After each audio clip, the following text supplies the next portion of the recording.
जय श्री राम दोस्तों, स्वागत है आपका हमारे चैनल पर, जहां हम आपके लिए लेकर आते हैं सच्ची और डरावनी कहानियां।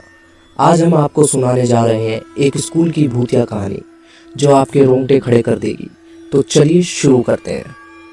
यह कहानी उत्तर प्रदेश के एक छोटे से गांव के स्कूल की है। उस स्कूल का नाम था सरस्वती विद्या मंदिर। यह स्कूल लगभग 50 साल पुराना था और गांव के सबसे पुराने स्कूलों में से एक था।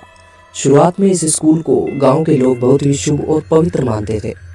यहाँ पढ़ने वाले बच्चे हमेशा अच्छे अंक लाते थे और खेल कूद में भी अव्वल रहा करते थे। कुछ सालों बाद इस स्कूल में अजीब गरीब घटनाएं होने लगी। स्कूल के पुराने छात्रों और शिक्षकों का कहना था कि रात के समय स्कूल की इमारतों से अजीब अजीब आवाज़ें आती हैं। कभी कभी तो किसी के रोने की आवाज़ सुनाई देती है और कभी कभी किसी के गाने की आवाज़ सुनाई देती है। ये घटनाएं इतनी बढ़ गई कि बच्चों और उनके माता पिता के मन में डर सा बैठ गया था। स्कूल के प्रधानाचार्य मिस्टर शर्मा एक बहुत ही सख्त और अनुशासन प्रिय व्यक्ति थे। उन्हें इन कहानियों पर बिल्कुल भी विश्वास नहीं था। वे हमेशा कहते थे कि यह सब बकवास है और कोई भी आत्मा नहीं होती। एक दिन की बात है जब मिस्टर शर्मा देर रात तक स्कूल में काम कर रहे थे। वह रात काफ़ी सर्द थी और बिजली भी गुल हो गई थी। पूरा स्कूल अंधेरे में डूबा हुआ था। मिस्टर शर्मा ने अपनी टॉर्च निकाली और अपने काम को पूरा करने में जुट गए थे। तभी अचानक उन्होंने स्कूल के गलियारों में किसी के कदमों की आवाज़ सुनी। उन्होंने सोचा कि शायद कोई छात्र या कर्मचारी होगा, लेकिन जब उन्होंने जाकर देखा तो वहाँ कोई भी नहीं था। वे थोड़े परेशान हुए और उन्होंने इसे अपना भ्रम मानकर नज़रअंदाज कर दिया था। फिर उन्होंने स्कूल के प्रार्थना कक्ष से किसी के गाने की आवाज़ सुनी। उन्होंने सोचा कि इतनी रात को कौन गा सकता है। उन्होंने साहस करके उस दिशा में कदम बढ़ाए। जब वे प्रार्थना कक्ष के पास पहुंचे तो देखा कि वहां एक बच्चा सफ़ेद कपड़ों में खड़ा था और गाना गा रहा था।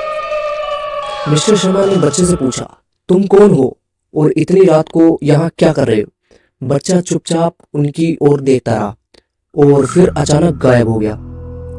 मिस्टर शर्मा की टॉर्च भी बंद हो गई और वे घबरा गए। उन्होंने तुरंत वहां से भागने की कोशिश की, लेकिन उन्हें लगा कि कोई अदृश्य शक्ति उन्हें रोक रही है।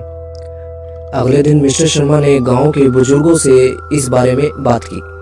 तब उन्हें पता चला कि कई साल पहले एक बच्चे की इसी स्कूल में रहस्यमय परिस्थितियों में मौत हो गई थी और तब से उसकी आत्मा इस स्कूल में भटकती है। गांव के बुजुर्गों ने बताया कि उस बच्चे का नाम रवि था और वह बहुत ही होनहार छात्र था। रवि हमेशा कक्षा में अव्वल रहता था और स्कूल के हर कार्यक्रम में भाग लेता था। एक दिन जब स्कूल में वार्षिक उत्सव मनाया गया था, तब रवि ने प्रार्थना कक्ष में गाना गाया था। उसके गाने के बाद वह अचानक से गायब हो गया था और कुछ दिनों बाद उसकी लाश स्कूल के पीछे जंगल में मिली थी। तब से उसकी आत्मा प्रार्थना कक्ष में गाना गाती रहती है। मिस्टर शर्मा के इस अनुभव के बाद स्कूल के अन्य कर्मचारियों और छात्रों ने भी कुछ अजीब घटनाओं के बारे में बताया। कुछ छात्रों ने कहा कि उन्होंने रात के समय स्कूल के गलियारों में किसी अदृश्य शक्ति को महसूस किया है। कई बार क्लासरूम में अपने आप ही दरवाजे और खिड़कियां खुल जाती हैं, बंद हो जाती हैं। स्कूल के चौकीदार रामू काका ने भी बताया कि उन्होंने कई बार रात के समय किसी के रोने की आवाज़ सुनी है।